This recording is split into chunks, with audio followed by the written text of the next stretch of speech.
Welcome back. In today's video, I want to show you how to auto update apps on iPhone. To turn on the auto update app on your iPhone, it's very simple and very straightforward. The first thing I want you to do, I want you to go to the settings on your iPhone. So once you get to the settings on your iPhone, I want you to scroll down all the way to the bottom. So I want you to tap on apps. So once you tap on apps, it will bring up all the apps that you have on your iPhone. So on here, I want you to tap on App Store.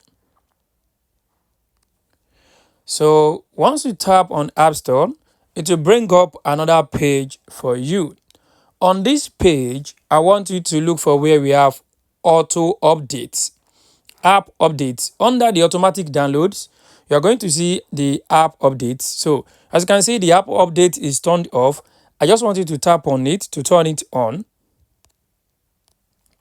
So once you tap on it, it will turn green.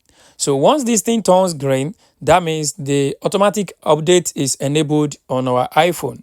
So henceforth, any new version of any app that I have installed on my phone already is going to be updated without my manual intervention. So guys, this is how you can actually turn on the auto update on your iPhone. I hope this video helped you. Thanks for watching.